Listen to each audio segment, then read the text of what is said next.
आप सुन रहे हैं किताब कहानी, जहां हम लाते हैं मशहूर और दुनिया की मुतासिरकुन किताबों की समरी आसान और दिलचस्प अंदाज में। तो आइए शुरू करते हैं आज की समरी। डिटेक्टिव मूवीज देखने में कितना मजा आता है ना। हीरो चुपचाप सस्पेक्ट का पीछा करता है और उसे पता भी नहीं चलता कि उस पर नजर रखी जा रही है। डिटेक्टिव इस बात का भी पूरा ख्याल रखता है कि कोई उसे पीछा करता हुआ ना देख ले। मूवीज में ये सीन बड़ा ही एक्साइटिंग लगता है। जासूस उस शख्स की हर हरकत और कदम पर नजर रखता है। वो दूर से ही सारी इंफॉर्मेशन निकालता है और लास्ट में उसे 100% यकीन हो जाता है कि सस्पेक्ट ही असली कातिल है। सिर्फ मूवीज और क्राइम नॉवल के हीरो के पास इस तरह का फोकस हो ये जरूरी नहीं है। आप चाहें तो आप भी अपने अंदर इस टाइप का फोकस डेवलप कर सकते हैं। सोचो, अगर आप फोकस्ड अटेंशन की प्रैक्टिस करते हैं तो क्या कुछ अचीव नहीं कर सकते? कितना अमेजिंग होगा जब आप बिना डिस्ट्रैक्ट हुए जल्द से जल्द अपने सारे काम कंप्लीट कर पाएंगे।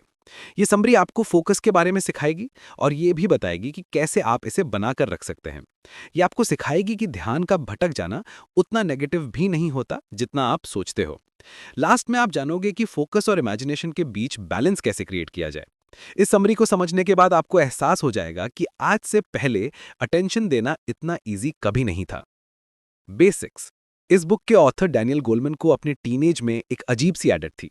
अपनी केमिस्ट्री क्लास की वक्त उन्हें एक म्यूजिकल इंस्ट्रूमेंट की तेज आवाज सुनाई देती थी, लेकिन इसके बावजूद डैनियल अपने सारे लेसन बड़े आराम से याद कर लेते थे। सेम यही तरीका डैनियल तब भी अप्लाई करते थे जब वो न्यूयॉर्क टाइम्स में राइटर थे। पूरा कमरा राइटर से भरा होता था, चारों तरफ शोरगुल होता था। कहीं दो राइटर आपस में डिस्कस कर रहे होते थे तो कहीं से कुर्सी मेज के खिसकने की आवाजें आती थी, तो कहीं पेपर पर पेन से लिखने की घिसावट का शोर। यानी चारों तरफ शोर ही शोर। लेकिन डैनियल के लिए जैसे ये सारी आवाजें कोई मायने ही नहीं रखती थीं। वो बिना डिस्टर्बेंस के लिखते रहते थे, जैसे बचपन में केमिस्ट्री की पढ़ाई करते थे। इस टाइप के फोकस को सेलेक्टिव अटेंशन कहते हैं। इसका मतलब है किसी एक चीज को इतना स्पेशल अटेंशन देना कि आपकी बाकी सेंसेस दूसरी चीजों से स्टिमुलेट होती रहती हैं। जहां डैनियल सिर्फ अपनी राइटिंग पर फोकस करते थे, उनकी बाकी सेंसेस जैसे कि सुनना स्टिमुलेट होती थी। लेकिन सवाल यह है कि हम सेलेक्टिव अटेंशन क्यों नहीं दे पाते हैं? डिस्ट्रैक्शन यानी मन का भटकना दो वजह से होती है, सेंसरी और इमोशनल। सेंसरी डिस्ट्रैक्शन वो है जो हमने पहले बताया था, जैसे कि आपके आसपास लोगों का शोरगुल होना। ये बिल्कुल वैसा ही है जैसे एक हार्ड सी चेयर पर बैठना। इमोशनल डिस्ट्रैक्शन सेंसरी डिस्ट्रैक्शन से ज्यादा स्ट्रांग होते हैं। हम बताते हैं क्यों। क्या आपने कभी गौर किया है कि आप एक कॉफी शॉप में बैठकर भी अपने ऑफिस की ईमेल वगैरह चेक कर लेते हैं? आपके पीछे से लगातार कॉफी मशीन की आवाज आती है, बैकग्राउंड म्यूजिक भी चलता है, लेकिन आप डिस्ट्रैक्ट नहीं होते। लेकिन अचानक अगर कहीं से आपको अपना नाम सुनाई दे तो आप घूमकर ये देखने की कोशिश जरूर करते हैं कि कौन आपकी बात कर रहा है। आपके कान खड़े हो जाते हैं और माइंड अलर्ट हो जाता है। आपका माइंड डिस्ट्रैक्ट हो जाता है। यहाँ आप जानने की कोशिश करेंगे कि लोग आपके बारे में क्या डिस्कस कर रहे हैं। आप जितना ज्यादा डिस्ट्रैक्ट होंगे उतना ही आपका परफॉर्मेंस खराब होता जाएगा। एक बार कॉलेज एथलीट्स और उनकी चिंता और घबराहट पर जब स्टडी की गई तो उनका एंजाइटी लेवल यानी एक तरह का इमोशनल डिस्ट्रैक्शन इस चीज से स्ट्रांगली जुड़ा हुआ था कि उन्होंने कंपटीशन में कितना अच्छा या बुरा परफॉर्म किया है। वैसे सवाल ये उठता है कि सेलेक्टिव अटेंशन कितना इंपॉर्टेंट है? कोई टास्क पूरा करने के अलावा इसका और क्या काम है?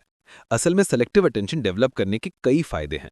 पहला तो ये कि ये इमोशंस को रोक कर कम करके आपको इमोशनल डिस्ट्रैक्शन से बचाता है, जिसका मतलब है कि इमोशनल डिस्ट्रैक्शन आप पर हावी नहीं हो पाएंगे। जैसे मान लो आपके फाइनल एग्जाम वाले दिन ही आपका ब्रेकअप हो गया, तो आप इस बात को सहन कर पाएंगे और एग्जाम दे पाएंगे। सेलेक्टिव अटेंशन का एक और फायदा यह है कि ये आपको एक लूप में जाने से रोकता है। इसका क्या मतलब हुआ? सिंपल वर्ड्स में बोले तो सेलेक्टिव अटेंशन आपको अपनी गलतियों के बारे में सोचकर बार बार अपसेट होने से रोकता है। मान लो अगर आप हर वक्त अपनी गलतियों पर ही फोकस करते रहते हो तो आप कभी आगे नहीं बढ़ पाओगे, बल्कि हमेशा होपलेस और डिप्रेस्ड मूड में रहोगे। सेलेक्टिव अटेंशन बेहद जरूरी है क्योंकि ये आपको उस वक्त हेल्प कर सकता है जब आप कोई टास्क फिनिश करना चाहते हो। सेलेक्टिव अटेंशन की वजह से ही हम किसी काम में डूबकर काम कर पाते हैं। जैसे एग्जाम्पल के लिए अक्सर लोग कोई बुक पढ़ते वक्त उसमें इतना डूब जाते हैं कि उन्हें टाइम का पता नहीं चलता। जो टास्क आपके लिए जरूरी है उन पर फोकस करके आप अपनी प्रोडक्टिविटी बढ़ा सकते हैं और ज्यादा खुश रह सकते हैं। सेलेक्टिव या फोकस अटेंशन आपको चैलेंज का सामना करने में भी हेल्प करता है। जैसे मान लो अपना कोई गोल पूरा करते हुए आप फेल हो जाते हैं। ऐसे में अगर आप फोकस्ड रहेंगे तो जल्द ही इस बात से उभर पाएंगे और अपनी गलती से सीख पाएंगे। तब आपको ये नहीं लगेगा कि आप हार गए हैं और आपका सफर यहीं खत्म हो गया है, बल्कि आप इस चीज को एक चैलेंज की तरह ले पाएंगे। The value of a wandering mind. जैसा कि हमने बताया, फोकस्ड अटेंशन के कई फायदे हैं, लेकिन उस माइंड का क्या जो हमेशा भटकता रहता है? कई बार अचानक से आए हुए थॉट्स भी ब्रिलियंट आइडियाज दे जाते हैं। जो मन भटकता रहता है वो आखिर काम कैसे करता है, इसे समझ पाना इतना आसान नहीं है। आखिरकार आप किसी को ये ऑर्डर तो नहीं दे सकते हैं कि दिन में सपना देखो या अपने माइंड को यहाँ वहाँ जाने दें, क्योंकि ये एक नेचुरल प्रोसेस है जो हम अपनी मर्जी से नहीं कर सकते हैं। लेकिन सवाल ये है कि क्या अनफोकस्ड माइंड होना बुरी बात है? बिल्कुल नहीं। ये आमतौर पर वो स्टेट है जहां हमारे क्रिएटिव जूस फ्लो होते हैं। आपके फेवरेट आर्टिस्ट और राइटर्स भी यही करते हैं। कुछ लिखते या ड्रॉ करते वक्त वो अपने माइंड को एकदम फ्री छोड़ देते हैं, यानी यहाँ वहाँ जाने देते हैं। क्रिएटिविटी तभी बेस्ट तरीके से निकलकर बाहर आएगी जब कोई रूल्स या रेगुलेशंस नहीं होंगे और ना ही कोई लिमिटेशन होगी। एक भटकता हुआ मन आपको सिर्फ क्रिएटिव ही नहीं बनाता, बल्कि जब आप अपने मन को यहाँ वहाँ जाने देते हैं तो आप फ्यूचर के बारे में सोच सकते हैं, जीवन के बारे में या अपने बारे में गहराई से सोच सकते हैं। सेल्स फोर्स के सीईओ मार्क बेनियॉफ जैसे सक्सेसफुल लोग अपने माइंड को भटकने का मौका देते हैं और इसके लिए टाइम भी निकालते हैं। मार्क महीने में एक बार हवाई ज़रूर जाते हैं अपने माइंड को रिलैक्स करने के लिए, और जब वो वापस काम पर लौटते हैं उनके पास ढेर सारे नए आइडियाज़ होते हैं। फोकस्ड अटेंशन का होना बहुत अच्छी बात है और कोई इससे इनकार नहीं कर सकता, लेकिन वॉन्डरिंग यानी एक भटकते हुए माइंड की पावर को भी इग्नोर मत करो। ऐसे केसेस भी हुए हैं जब एक भटकते हुए माइंड की वजह से लोगों को बहुत फायदा हुआ है। जैसे एक बार एक एक्सपेरिमेंट किया गया था जहां वॉलंटियर्स को 2 ग्रुप में बांटा गया। एक ग्रुप को बोला गया कि उन्हें टास्क पर पूरी तरह से कॉन्सेंट्रेट करना है, यानी एकदम फोकस्ड रहना है, जबकि सेकंड ग्रुप को ऐसा कोई इंस्ट्रक्शन नहीं दिया गया। टास्क ये था कि उन्हें उन एक्टिविटीज़ की आदत डालनी थी जो उनके लिए एकदम नई थी। रिजल्ट के हिसाब से सेकंड ग्रुप यानी भटकते हुए मन वाले लोगों को फर्स्ट ग्रुप के मुकाबले 40% ज़्यादा फायदा हुआ था, क्योंकि ये लोग ओरिजिनल जवाब दे रहे थे। ये लोग ज़्यादा जल्दी और क्रिएटिव तरीके से अपनी एक्टिविटीज़ कर रहे थे, यानी ये लोग ज़्यादा क्रिएटिव भी थे और सही जवाब भी दे रहे थे। उन्होंने खुद को सिर्फ जवाब देने तक लिमिट नहीं किया था। Finding balance. फोकस्ड अटेंशन के साथ साथ वॉन्डरिंग माइंड का होना आपके लिए फ़ायदेमंद साबित हो सकता है। अपने गोल्स और माइलस्टोन्स तक पहुंचने के लिए जहां आपको फोकस की ज़रूरत पड़ेगी, वहीं आपके वॉन्डरिंग माइंड की फ्रीडम आपको और भी क्रिएटिव बनने में हेल्प करेगी। लेकिन ज़्यादा फोकस करना या वॉन्डरिंग माइंड का होना भी कई बार आपके लिए अनहेल्दी हो जाता है। साइकोलॉजिकल नज़रिए से देखें तो वॉन्डरिंग माइंड की वजह से आपकी सेल्फ एस्टीम कम हो सकती है। वो इसलिए क्योंकि आपका माइंड ऑटोमेटिकली आपके पास वापस आ जाता है। चाहे अभी आपका वॉन्डरिंग माइंड कुछ भी सोच रहा हो, वो वापस आप पर आ जाता है, यानी खुद के बारे में सोचना शुरू कर देता है। वैसे तो इसमें कोई बुराई नहीं है, लेकिन असल में होता क्या है कि इससे आपके अंदर एंजाइटी स्टार्ट हो जाती है और आप स्ट्रेस में आ जाते हैं। आप हमेशा उन गलत और नेगेटिव चीज़ों पर आकर अटक जाते हैं जो आपसे हो गई हैं। आप सोचने लगते हैं कि आपने कितना कम अचीव किया है और आप खुद को क्रिटिसाइज करना शुरू कर देते हैं। मेडिटेशन एक इफ़ेक्टिव तरीका है अपने माइंड को भटकने और सेल्फ क्रिटिसाइजिंग से बचाने का। यहाँ हम आपको एक लॉयर और उसके रीजंस यानी किशमिश की कहानी सुनाते हैं जो आपको मेडिटेशन और इसके फ़ायदों के बारे में समझाएगी। इस लॉयर को अपने काम से कभी फुर्सत नहीं मिलती थी, या यूं कह लें कि वो एक वर्काहॉलिक था। उसे शायद ही कभी आराम करने का टाइम मिलता हो। उसका सारा ध्यान सिर्फ काम पर रहता था। इसलिए एक दिन उसके बॉस ने उसे ज़बरदस्ती वेकेशन पर भेज दिया। वेकेशन पर लॉयर की मुलाकात एक औरत से होती है जो लॉयर को मेडिटेशन की खूबियों के बारे में बताती है और ये भी कहती है कि मेडिटेशन ने उसे लाइफ के हर एरिया में किस तरह मदद की है। लेकिन जब लॉयर इस बात को ज़्यादा सीरियसली नहीं लेता है तो वो औरत उसे किशमिश यूज़ करके मेडिटेशन ट्राई करने को कहती है। वो लॉयर को कुछ किशमिश देकर कहती है कि उसे एक एक करके धीरे धीरे चबाकर खाना है। किशमिश चबाते वक्त उसे उसके फ्लेवर पर फोकस करना है। उसे हर किशमिश को धीरे धीरे एंजॉय करते हुए चबाना है और अपने मुंह में उसका स्वाद महसूस करना है। लॉयर इंस्ट्रक्शंस फॉलो करते हुए एक एक किशमिश को धीरे धीरे स्वाद लेते हुए चबाता है। उसे ये देखकर बड़ी हैरानी होती है कि उसका सारा ध्यान सिर्फ किशमिश के फ्लेवर पर था। इसके अलावा उसका दिमाग कुछ और सोच ही नहीं रहा था। इतना सुकून उसे एक अरसे बाद हासिल हुआ था। न उसे किसी काम की चिंता हो रही थी और न ही कोई टेंशन था। वो बड़े आराम से एक एक किशमिश को स्वाद लेकर खाता रहा। इसी को मेडिटेशन कहते हैं। यह अपने माइंड को शांत करने का तरीका है जो आपको रिलैक्स भी करता है और एनर्जी से भी भरता है। तो अब आप समझ गए होंगे कि मेडिटेशन करके आप अपने मन के भटकने को कंट्रोल कर सकते हैं। लेकिन अपने माइंड को अनफोकस करने के लिए आप क्या करेंगे? बहुत ज़्यादा फोकस करना फिजिकली और मेंटली आपको थका सकता है। मान लो आप मैथ्स का प्रॉब्लम सॉल्व करने की कोशिश कर रहे हैं, कई घंटों की कोशिश के बाद भी आप सही जवाब तक नहीं पहुंच पाए हैं। तो अब आपको क्या करना चाहिए, हम बताते हैं। आपको एक ब्रेक लेना चाहिए। कई घंटों की मशक्कत के बाद दिमाग को भी आराम की ज़रूरत पड़ती है। अपने माइंड को अनफोकस्ड करना ज़रूरी है, क्योंकि एक ही पॉइंट पर अटके रहना अनप्रोडक्टिव होता है। इसके लिए कुछ देर खड़े हो जाइए, अपने हाथों को स्ट्रेच कीजिए, खिड़की से बाहर का नज़ारा देखिए खुली हवा में जाकर आपको बहुत अच्छा लगेगा। आपके आसपास देखने लायक या ऑब्जर्व करने लायक इतना कुछ है कि आप थोड़ी देर के लिए मैथ्स के प्रॉब्लम को भूल जाएंगे। देखिए आपके आसपास खेलते हुए बच्चे कितने प्यारे लग रहे हैं, या फिर लोग कैसे सड़क पर बतियाते हुए जा रहे हैं। हो सकता है कि आपको चिड़ियों की चहचहाहट सुनने को मिले, या फिर किचन में पक रहे खाने की जायकेदार खुशबू आपके मुंह में पानी ले आए। इस एक्सरसाइज का मकसद है अपनी प्रॉब्लम से कुछ देर के लिए ध्यान हटाकर किसी और चीज पर फोकस करना, ताकि आपके माइंड को रिलैक्स होने का मौका मिल सके। फोकस्ड अटेंशन से आप एक वॉन्डरिंग माइंड की तरफ शिफ्ट होते हैं। एक ब्रेक लेने के बाद जब आप एक अलग अप्रोच के साथ दोबारा अपने मैथ्स के प्रॉब्लम पर आएंगे, तो हो सकता है कि इस बार आप उसे सॉल्व कर ले और सही जवाब तक पहुंच जाएं। The inner compass. फोकस का मतलब सिर्फ ये नहीं है कि आपके अंदर अटेंशन देने की कितनी एबिलिटी है। आपकी लाइफ को डायरेक्शन देने के लिए भी फोकस अप्लाई किया जा सकता है। अब जैसे जॉर्ज का ही एग्जाम्पल ले लो। स्कूल में उनकी परफॉर्मेंस कभी खास नहीं रही।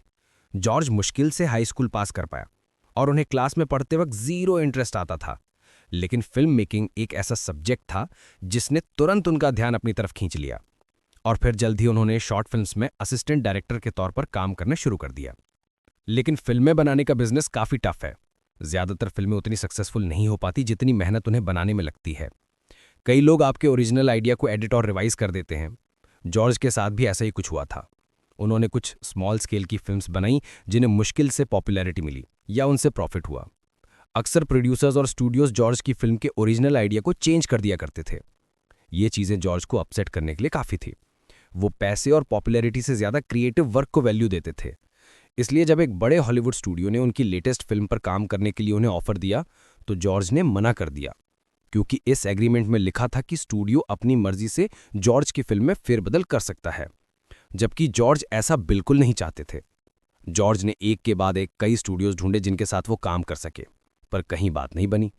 आखिरकार 10वें नंबर पर उन्हें एक स्टूडियो पसंद आया जिसने उनके ओरिजिनल आइडिया को एक्सेप्ट करना स्वीकार किया। हम यहाँ जिनकी बात कर रहे हैं उनका नाम है जॉर्ज ल्यूकस, और जिस फिल्म के लिए वो इतना स्ट्रगल कर रहे थे वो थी स्टार वॉर्स। स्टार वॉर्स एक ऐसी फिल्म है जो फिल्मों के इतिहास में हमेशा एक आइकन बनकर रहेगी। आज भी ये मूवी फिल्म इंडस्ट्री में एक एक्स्ट्राऑर्डिनरी कंसेप्ट के लिए जानी जाती है, लेकिन इस मूवी को इस हद तक लेजेंड बनाने का क्रेडिट जॉर्ज को जाता है। अगर वो बाकी स्टूडियोज को छूट दे देते कि वो उनके ओरिजिनल आइडिया से छेड़छाड़ कर सकें, तो शायद स्टार वॉर्स इस मुकाम तक कभी नहीं पहुंच पाती। जॉर्ज ने स्टार वॉर्स के मामले में अपनी सेल्फ अवेयरनेस दिखाई थी। सेल्फ अवेयरनेस एक मॉरल कंपास की तरह है। ये आपको उन चीज़ों पर टफ डिसीजन लेने में हेल्प करता है जिन्हें आप सबसे ज़्यादा वैल्यू देते हो। जैसे एग्जाम्पल के लिए जॉर्ज फिल्म मेकिंग में क्रिएटिविटी और ईमानदारी को पैसे से ज़्यादा वैल्यू देते हैं। सेल्फ अवेयरनेस को आप ऐसे मान लो जैसे आपका माइंड और बॉडी आपसे बात कर रहे हों। ये आपको बताएंगे कि आपको अपने ड्रीम्स और गोल्स अचीव करने के लिए क्या करना चाहिए। सेल्फ अवेयरनेस को हम अल्टीमेट फोकस की तरह भी ले सकते हैं। वो इसलिए क्योंकि यह आपको लाइफ के हर डिसीजन में गाइड करता है। यह आपको ऐसी लाइफ जीने में हेल्प करता है जो आप जीना चाहते हो। अ रेसिपी फॉर सेल्फ कंट्रोल। एक बच्चे को फोकस के बारे में सिखाना मुश्किल काम है, क्योंकि उसका ब्रेन सिर्फ खाने, कार्टून देखने और मीठा खाने तक फोकस्ड रहता है। लेकिन कुछ चीजें हैं जो बड़े बच्चों से सीख सकते हैं। बच्चा अगर किसी चीज की जिद करे तो आप उसे कैसे हैंडल करेंगे। ऐसी सिचुएशन में डैनियल के पास एक कमाल का तरीका था। उनका 2 साल का बेटा जब जिद करता तो वो तुरंत उसका ध्यान डाइवर्ट करने के लिए उसे आसपास कोई चिड़िया या जानवर दिखाकर पूछते, देखो वो क्या है। फोकस हमारे इमोशंस को कंट्रोल करता है।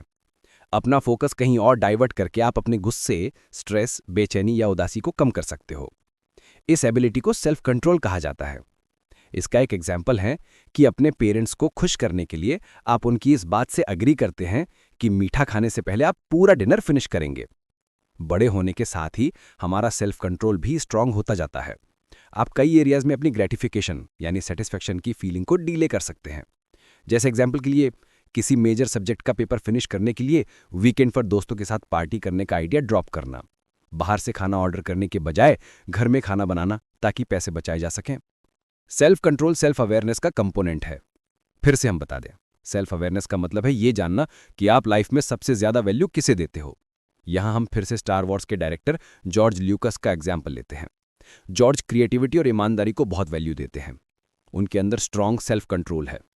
कोई भी डायरेक्टर अपने करियर के स्टार्टिंग पॉइंट में अपनी फिल्में बेचने के लिए एक्साइटेड रहता है। उन्हें जहां से भी फिल्म बेचने का ऑफर मिल जाए वो उसे कभी ना नहीं कहते, हमेशा तैयार हो जाते हैं। लेकिन जॉर्ज ऐसे नहीं है। उनकी प्रायोरिटी है उनके आइडिया की ईमानदारी। जॉर्ज शायद डरते थे, वो शायद पूरी तरह से श्योर नहीं हो पाते थे, लेकिन उनकी सेल्फ अवेयरनेस और सेल्फ कंट्रोल ने उन्हें हमेशा मुश्किल हालात से बाहर निकलने में हेल्प की। सेल्फ अवेयरनेस का दूसरा जरूरी हिस्सा है विल पावर, जिसका एक मतलब है डटकर लगे रहना। विल पावर सेल्फ कंट्रोल की तरह छोटी उम्र से सीखी जा सकती है। 1960 में हुई एक स्टडी में उन बच्चों को सब्जेक्ट बनाया गया था जिन्हें बचपन में नज़रअंदाज किया गया था, यानी उन पर ध्यान नहीं दिया गया था। ये स्टडी असल में उनके आईक्यू लेवल को बूस्ट करने के लिए की गई थी, जिसके लिए रिसर्चर्स ने बच्चों को स्पेशल केयर और अटेंशन दी थी। उन्हें सेल्फ कंट्रोल और सेल्फ अवेयरनेस के बारे में सिखाया गया था। बदकिस्मती से ये स्टडी तो उनका आईक्यू बूस्ट नहीं कर पाई, लेकिन हाँ, रिसर्चर्स इसके जरिए कुछ और नोटिस कर पाए थे।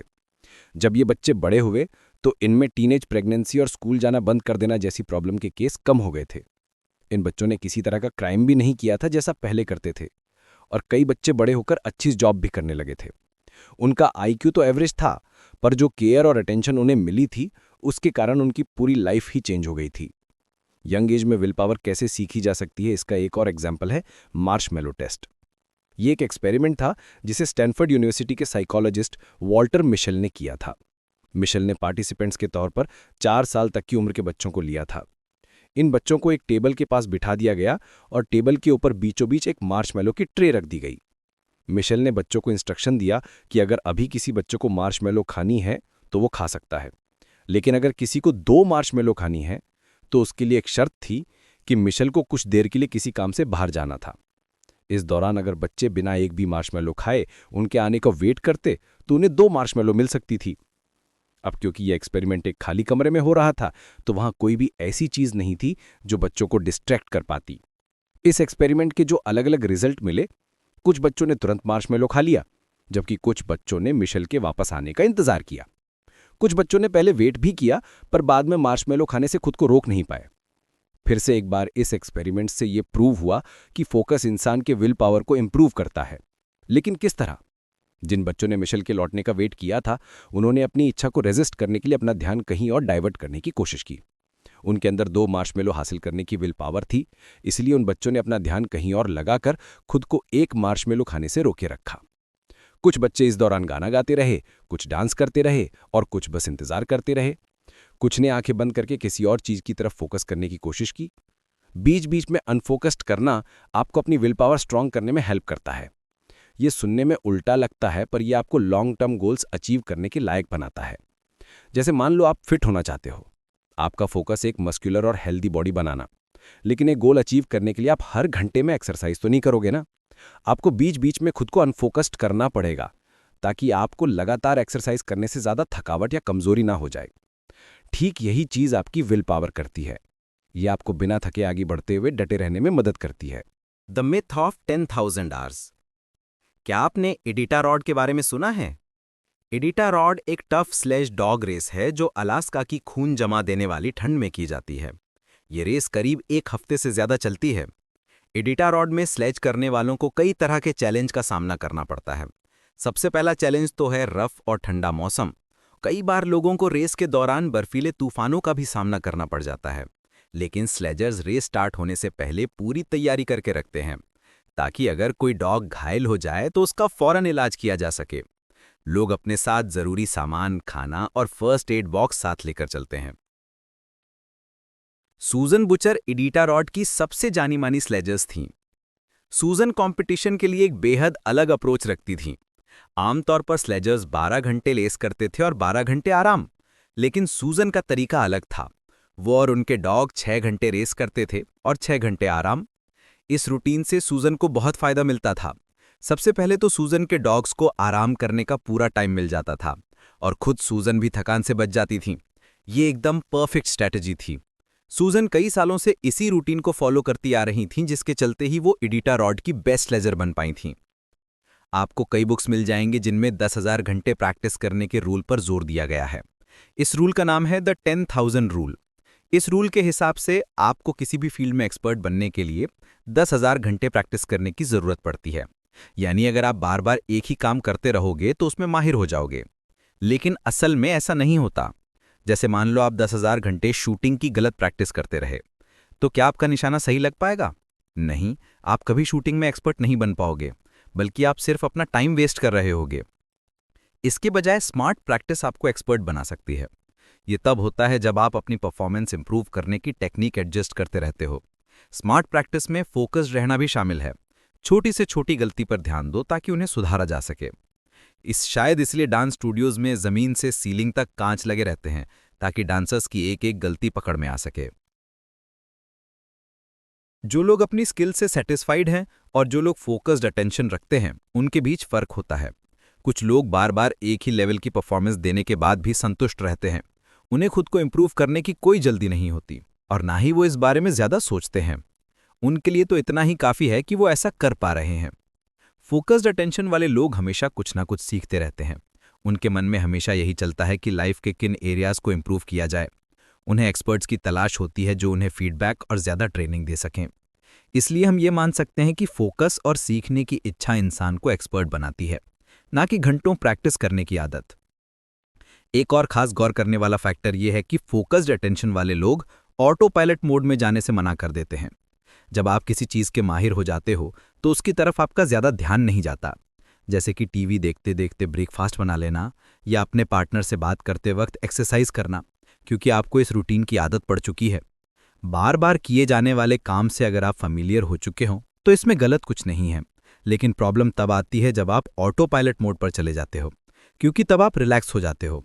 फिर आप ज्यादा ध्यान नहीं देते कि आपको कहाँ इंप्रूव करना है और कहाँ नहीं, और यही चीज आपके खराब परफॉर्मेंस की सबसे बड़ी वजह बनती है। कंक्लूजन। सबसे पहले तो आपने जाना कि एक तरह का अटेंशन होता है जो आपको एक्सीलेंट बनने में हेल्प करता है। यह है फोकस्ड अटेंशन। फोकस्ड अटेंशन का मतलब है लाख डिस्ट्रैक्शन के बावजूद किसी पर्टिकुलर स्टिमुलस को अटेंशन देना। सेकंड, आपने सीखा कि डिस्ट्रैक्टेड माइंड के होने के फायदे और नुकसान दोनों हैं। एक डिस्ट्रैक्टेड माइंड आपको रिलैक्स करने में हेल्प कर सकता है, आपकी क्रिएटिविटी को बूस्ट कर सकता है, और ये चीज़ इंसान को खास तौर पर आर्टिस्ट और राइटर बनने की तरफ ले जा सकती है। लेकिन एक डिस्ट्रैक्टेड माइंड आपको अनप्रोडक्टिव भी बना सकता है। अगर आप भी इस माइंड डिस्ट्रैक्शन का शिकार है तो मेडिटेशन आपको अपना फोकस अचीव करने में हेल्प कर सकता है। अपने माइंड को किसी एक चीज पर फोकस करने की आदत डालने के लिए मेडिटेशन एक रिलैक्स्ड अप्रोच है। थर्ड, आपने सीखा कि एक फोकस्ड और भटकते हुए माइंड के बीच बैलेंस कैसे क्रिएट किया जाए। बहुत ज्यादा फोकस से बचने के लिए आपको बीच बीच में ब्रेक लेना चाहिए, यानी अपना अटेंशन दूसरी चीजों की तरफ शिफ्ट करना चाहिए। बाहर की आवाज सुनो, लंबी गहरी सांस लो। ये एक्सरसाइज आपको कुछ देर के लिए अपना माइंड डिस्ट्रैक्ट करने में हेल्प करेंगे। फोर्थ, आपने कुछ और फैक्टर्स के बारे में जाना जो आपको फोकस्ड बने रहने में मदद कर सकते हैं, जिनमें से एक है सेल्फ अवेयरनेस। सेल्फ अवेयरनेस आपका इनर कंपास है। यह आपको उन चीज़ों पर बेस्ड डिसीजन लेने में हेल्प करेगा जो आपके लिए सबसे इंपॉर्टेंट हैं। इसके अलावा सेल्फ कंट्रोल और स्ट्रॉन्ग विल पावर भी आपको फोकस्ड रखते हैं। आपका सेल्फ कंट्रोल आपको उन चीज़ों के लिए ना कहने में मदद करेगा जो आपके गोल्स खराब कर सकते हैं, जबकि विल पावर आपको चैलेंजेस के बावजूद डटकर खड़े रहने की ताकत देता है। फिफ्थ, आपने 10,000 घंटे से जुड़ी गलत सोच के बारे में समझा। कुछ लोग मानते हैं कि किसी भी सब्जेक्ट में एक्सपर्ट बनना है तो आपको 10,000 घंटे उसकी प्रैक्टिस करनी पड़ेगी, लेकिन ऐसा नहीं है।